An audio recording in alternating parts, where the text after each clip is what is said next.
Welcome to this channel. This channel is for education and culture based on historical and scientific evidence. So 2 days ago, I shared a video on the chain punch or continuous attack of the 1850s Wing Chun. And after that, I have received and I have seen many comments or critics. And today I like to share with you. There are two critics there, which is it shows obviously these Wing Chun friends, they are trapped, boxed in the today's Wing Chun or post 1870s Wing Chun. So whatever I say, whatever I present, they don't hear it. Okay? And of course, they have no patience to actually comprehend what I'm presenting. So today, I like to answer to the two questions which is many people asking or questioning or criticizing. So here on, you know what exactly what is going on. The first issue where people asking question or critic is, well, Hendrik, where is your structure? Where is your pivoting? Structure and pivoting. The second is, well, those dodging in the 1850s continuous attack never work. So today I like to answer to these two questions, make it public, so here on you know what's happened. Number one, the easiest way for you to think or to understand or to know, to have a feeling on the 1850s Wing Chun is thinking the 1850s Wing Chun like a jiu-jitsu, which is standing, or a BJJ, which is fighting at standing. Well, we know BJJ and jiu-jitsu fighting on the ground, but Wing Chun is fighting that close, standing instead of laying down. So have that concept in your mind. That's what 1850s Wing Chun is. Okay? Now, 1850s Wing Chun have no structure. 1850s Wing Chun have no pivoting either. So what does 1850s Wing Chun based on? Well, the first thing, physically, it based on you be able to aware of every joints of your body. Every joints of your body, from your toe to your fingers to the spine, everything. You be able to have all those joints open up, unwrap up. That's called open. And it based on the third thing is your body, the entire body, the muscle link into one piece. Okay? No partial, like put your elbow here and then moving your hand. No. It is the entire body go. When one thing move, the entire body move. Okay, so that is what the physical one need to base on for 1850s Wing Chun. Think about it, it's like you play jiu-jitsu in the ground or judo in the ground. Every part of your body has to move. There is no fix. If you fix there, you tense up any muscle, you are giving your opponent Christmas. Okay? So the body has to be that way. The second thing, on top of this physical development or the characteristics, you rely on two things. One is the recycling momentum. Well, your body weight between your ass to your shoulder, that body weight, that 100 pounds of body weight, multiply by the speed you are moving, That is the momentum. Recycling momentum meaning, like for example, I'm striking something. I'm striking something. I move my momentum to strike it.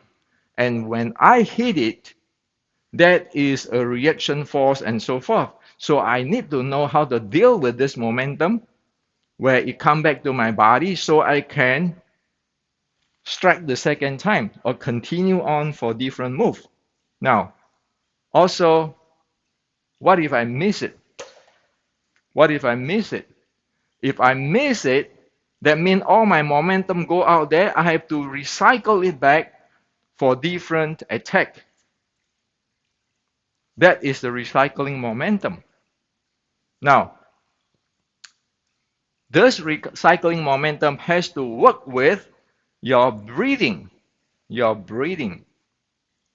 And the breathing has to be in deep lower abs breathing because that breathing, which is deep lower ab breathing, gives you the energy for handling the momentum. Also, it gives you the handling of the intra-abdominal pressure to handle your core when it works with your abdominal muscle and your back muscle. That is where you can do all the dynamic. So this is what the bottom line of 1850s Wing Chun. So this is how it implements the standing BJJ or standing Jiu-Jitsu. Okay? So it never have structure, pivoting. It never have those. The entire thing is a dynamic spiral, torquing.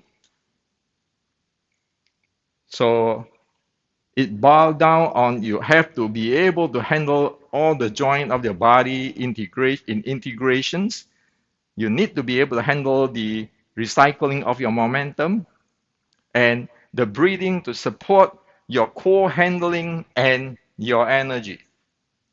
And in yesterday's video, I just shared that you need to partition your breathing in the fighting. So this is the bottom line. So this is not the post 1870 Wing Chun like today's Wing Chun. You have the structure, you have the pivoting, you have the immobile elbow where you don't talk about momentum, you don't talk about the breathing, intra-abdominal pressure, core stability at all. It is a different world, different thing. Now, as for the direct attack, so according to these friends, he said, well, this dodging attack it's never work. It has to be direct and then go fast, go in.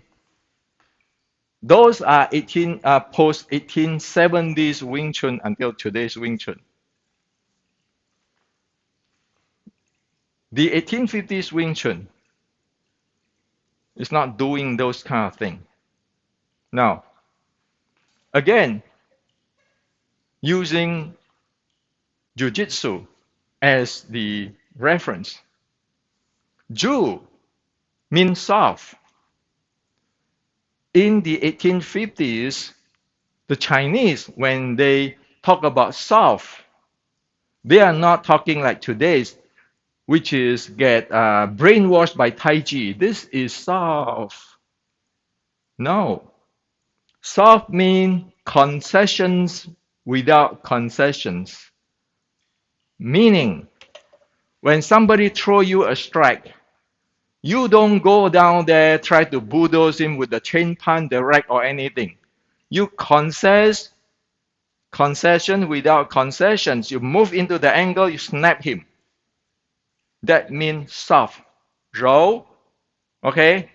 So that is the real Chinese, ancient Chinese terms on soft. Nobody who do soft to try to bulldoze your opponent. That's called hard. That's not soft. That's fighting force with force. Okay? So soft is your opponent move, you keeping move. You keeping concess without concessions. You attack his center line. Okay, this is the center line, but it's more like a center axis. You keep attacking his center axis while you're keeping concess without concessions. And all this is dodging. This is also what General Qi Ji Guang said. No resist, no parry. You just shoot at him to the center line direct. So there is no such thing as Tan Bong Fok in the 1850s Wing Chun, like today's or what you see in a movie or this hand technique, then hand technique. No, the Tan Bong Fok is a way of dodge in and shoot at him and blow him. Okay, so that is what it is. So I hope that I answer these two questions clearly. And don't tell me that, this dodging, it doesn't work. Hey man, from General Qi Ji Guang 460 years ago fighting the Japanese pirate warrior who practiced samurai sword and jujitsu, it works until 1850s when they go uprising against the Qing. And it's recorded down in the Shaolin Classic. What you practice today is creations in the past 130 years. Okay? So let's get the thing straight. And next time, I'm going to share with you on the plum flower. It is not plum flower footwork like people think.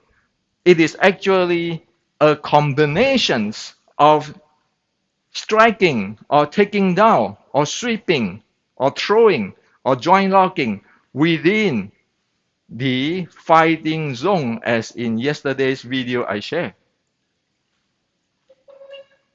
So it is actually step by step, level by level. All these things is really clear now.